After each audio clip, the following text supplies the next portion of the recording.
بسم اللہ الرحمن الرحیم۔ تعارف سورہ الدخان پیش کر رہے ہیں۔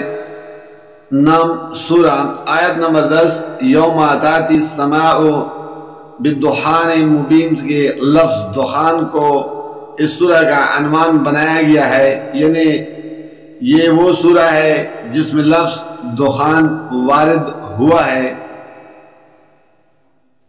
زمانہ نزول، اس کا زمانہ نزول بھی کسی معتبر روایت سے معلوم نہیں ہوتا، مگر مضامین کی اندرونی شہادت بتاتی ہے کہ یہ بھی اسی دور میں نازل ہوئی ہے جس میں سورہ زخرف اور اس سے پہلے کی چند صورتیں نازل ہوئی تھی۔ البتہ یہ ان سے کچھ متاثر ہے۔ تاریخی پس منظر یہ ہے کہ جب کفار کی مخالفانہ روش شدید سے شدید تر ہوتی چلی گئی تو نبی صلی اللہ علیہ وسلم نے دعا کی کہ خدایا یوسف علیہ السلام کے قحط جیسے ایک قحط سے میری مدد فرما۔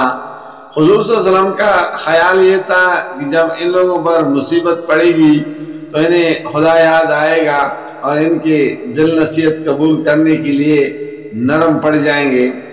اللہ تعالیٰ نے آپ کی دعا قبول فرمائی اور سارے علاقے میں ایسے زور کا قحط پڑا کہ لوگ بلبلا اٹھے۔ آخرکار بعض سرداران قریش، جن میں حضرت عبداللہ بن مسعود نے خاص طور پر ابو سفیان کا نام لیا ہے، حضور صلی اللہ علیہ وسلم کے پاس آئے اور آپ سے درخواست کی کہ اپنی قوم کو اس بلا سے نجات دلانے کے لیے اللہ سے دعا کرے۔ یہی موقع ہے جب اللہ تعالیٰ نے یہ سورہ نازل فرمائی ہے۔ موضوع اور مباحث، اس موقع پر کفار مکہ کی فہمائش اور تنبیہ کے لیے جو خطبہ نبی صلی اللہ علیہ وسلم پر نازل فرمایا، اس کی تمہید چند اہم مباحث پر مشتمل ہے۔ اول یہ کہ تم لوگ اس قرآن کو محمد صلی اللہ علیہ وسلم کی تصنیف سمجھنے میں غلطی کر رہے ہو۔ یہ کتاب تو اپنی ذات میں خود اس امر کی بین شہادت ہے کہ یہ کسی انسان کی نہیں بلکہ خداوند عالم کی کتاب ہے۔ دوسری یہ کہ تم اس کتاب کی قدر و قیمت سمجھنے میں بھی غلطی کر رہے ہو۔ تمہارے نزدیک یہ ایک بلا ہے جو تم پر نازل کی گئی ہے، حالانکہ در حقیقت وہ گھڑی انتہائی مبارک گھڑی تھی جب اللہ تعالیٰ نے سراسر اپنی رحمت کی بنا پر تمہارے ہاں اپنا رسول بھیجنے اور اپنی کتاب نازل کرنے کا فیصلہ فرمایا۔ تیسرے یہ کہ تم اپنی نادانی سے اس غلط فہمی میں پڑے ہوئے ہو کہ اس رسول اور اس کتاب سے لڑ کر تم جیت جاؤ گے، حالانکہ اس رسول کی بعثت اور اس کتاب کی تنزیل اس ساعت خاص میں ہوئی ہے جب اللہ تعالیٰ قسمتوں کے فیصلے فرمایا کرتا ہے، اور اللہ کے فیصلے بودے نہیں ہوتے کہ جس کا جی چاہے انہیں بدل ڈالے، نہ وہ کسی جہالت و نادانی پر مبنی ہوتے ہیں کہ ان میں غلطی اور خامی کی کوئی احتمال ہو۔ وہ تو اس فرمانروائے کائنات کا پختہ اور اٹل فیصلے ہوتے ہیں جو سمیع و علیم اور حکیم ہے، ان سے لڑنا کوئی کھیل نہیں ہے۔ چوتھے یہ کہ اللہ کو خود بھی زمین و آسمان اور کائنات کی ہر چیز کا مالک و پروردگار مانتے ہو، اور یہ بھی مانتے ہو کہ زندگی و موت اسی کے اختیار میں ہے، مگر اس کے باوجود تمہیں دوسروں کو معبود بنانے پر اصرار ہے، اور اس کے لیے حجت تمہارے پاس اس کے سوا کچھ نہیں ہے کہ باپ دادا کے وقتوں سے یہی کام ہوتا چلا آ رہا ہے۔ حالانکہ اگر کوئی شخص شعور کے ساتھ یہ یقین رکھتا ہو کہ اللہ ہی مالک اور پروردگار اور زندگی اور موت کا مختار ہے تو اسے کبھی یہ شعبہ تک لاحق نہیں ہو سکتا کہ معبود ہونے کے مستحق اس کے سوا یا اس کے ساتھ دوسری بھی ہو سکتے ہیں۔ تمہارے باپ دادا نے اگر یہ حماقت کی تھی تو کوئی وجہ نہیں کہ تم بھی آنکھیں بند کر کے اسی کا ارتکاب کرتے چلے جاؤ۔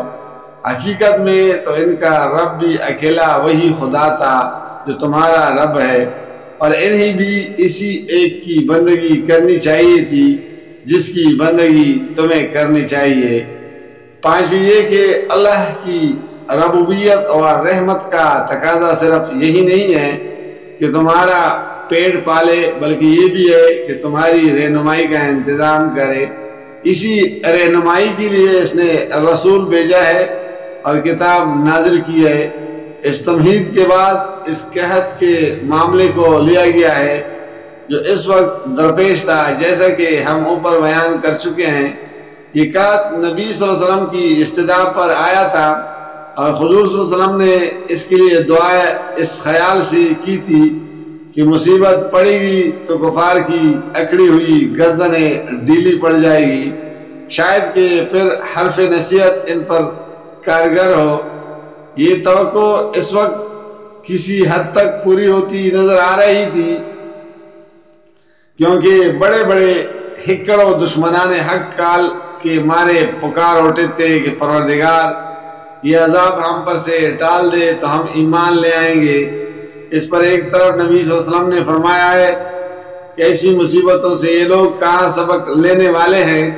انہوں نے جب اس رسول کی طرف سے منہ موڑ لیا جس کی زندگی سے، جس کے کردار سے اور جس کے کام و کلام سے اعلانیہ ہو رہا ہے کہ وہ یقیناً خدا کا رسول ہے، تو اب میں ایک قحط ان کی غفلت کیسے دور کر دے گا۔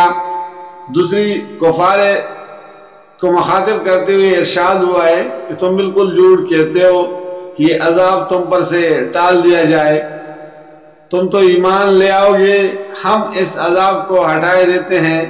ابھی معلوم ہو جاتا ہے کہ تم اپنے اس وعدے میں کتنے سچے ہو۔ تمہارے سر پر تو شامت کھیل رہی ہے، تم ایک بڑی ضرب مانگ رہے ہو، ہلکی چوٹوں سے تمہارا دماغ درست نہیں ہوگا۔ اسی سلسلے میں آگے چل کر فرعون اور اس کی قوم کا حوالہ دیا گیا ہے کہ ان لوگوں کو بھی ٹھیک یہی آزمائش پیش آئی تھی جس سے اب کفار قریش کے سرداروں کو سابقہ پڑا ہے۔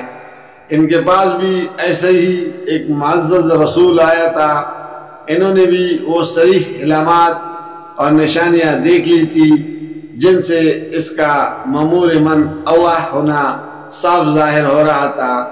وہ بھی نشانی پر نشانی دیکھتے چلے گئے مگر اپنی ضد سے باز نہ آئے، یہاں تک کہ آخرکار رسول کی جان لینے کی درپے ہو گئے اور نتیجہ وہ کچھ دیکھا جو ہمیشہ کے لیے سامان عبرت بن گیا۔